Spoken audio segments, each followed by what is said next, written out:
What this build can do is shred. It's a shredder. That's because this off-meta build has amazing burst damage and burst armor regen. All possible because it's really good at landing critical hits, hitting just shy of 500,000 with an amazingly high rate of fire. Stick around because I'm going to show you how to put together a burst damage AR build that can quickly push your armor over 4 million when you're on a killing spree. And we're starting right now.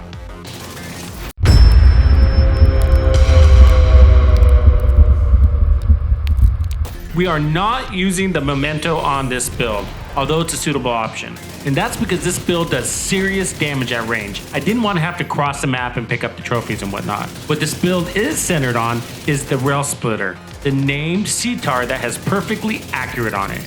Perfectly accurate gives you 50% more accuracy so you can land those critical shots. I finally got a god rolled one of these and put damage to targets out of cover on it. This weapon is exclusive to the DZ. You can also acquire it from the named item caches, which is how I got this one. You don't have to have it in your inventory to get it to drop, in case you're wondering. If you want to learn how to farm DZ exclusive gear without going to the DZ, which is the best way to get the gear, even if you do go to the DZ, then watch this video.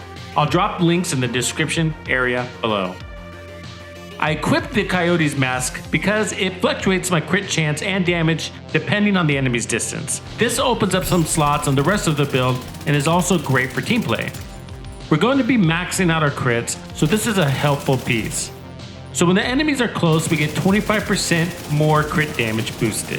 When they're mid-range, we get 10% crit chance boost and 10% crit damage boost. If you don't want to run the Coyote's mask, you could put a Cheska or Fenris piece here. Now, my holster is an improvised holster with crit chance and 24% total crit damage on it. It's basically like a Grupo holster with max armor on it.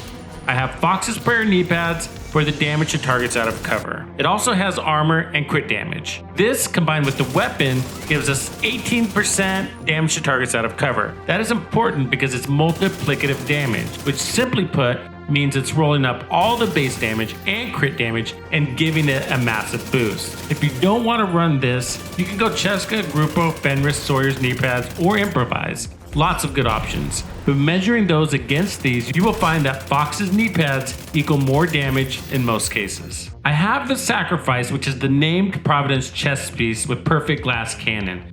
This gives 30% amplified damage and 15% headshot damage, which is amazing because we land a lot of those. It also comes with 60% amplified incoming damage, but we're going to be negating that a bit. I'll come back to that.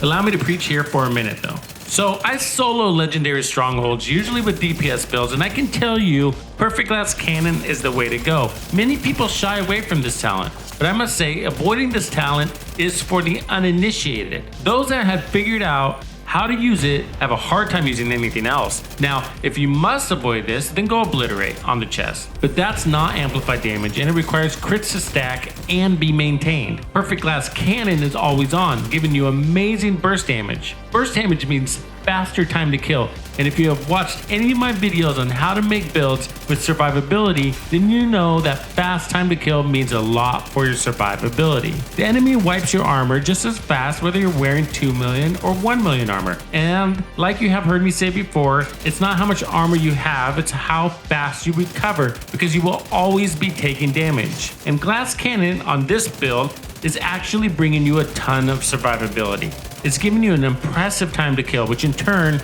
is repairing your armor, as well as provides you a shield of protection in the form of bonus armor. So taking amplified damage is okay, because you're going to kill fast and recover instantly, then stack on the bonus armor.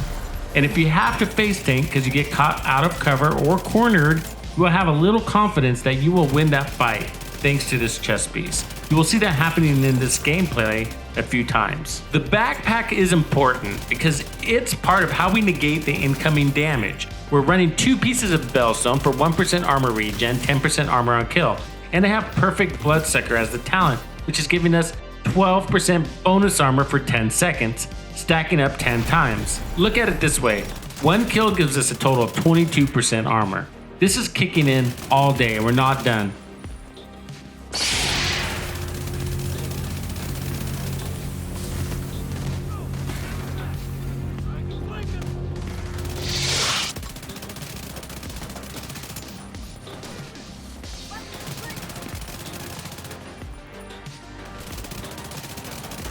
The gloves are my second piece of Bellstone, with armor and crits. This brings us to 1.5 million total armor. You want a lot of armor because that's what makes the armor on kill and the bonus armor on kill more impactful. You must run gunner for this build. One reason is you need the ammo regen, but it also gives us another 10% armor on kill. That brings us to a total of 20% armor on kill, and with the bonus armor, 32% armor on kill. For skills, I'm using the defender drone to minimize the impact of enemies' bullets. You don't need the fixer because we have burst damage and burst armor regen. I also have the banshee pulse for when the enemy flanks or pushes hard. This build has a 54% crit chance, which is topped off by the Coyote's mask. And for crit damage, we're usually between 174 to 200,000 thanks to the mask as well. And we have 90% headshot damage. Now you can elect to have more crit damage, but I chose to have the burst heals and damage to targets out of cover instead. This all synergizes nicely with glass cannon. Defensively, we're just shy of 1.5 million armor and 300,000 armor on kill. We have a little armor regen going as well. Most people have versions of these gear pieces in their stash. You don't need it to be exactly as I have it. For example, you can lower the armor or swap out the mask and put on Memento. There's a little playing room here. Either way, you will have fun. If you have it put together correctly, your first impression should be, damn, this thing shreds. Hey, if you like builds that drop enemies quickly, check out the super off meta TSUNAMI build that does just that. Tuxedo out.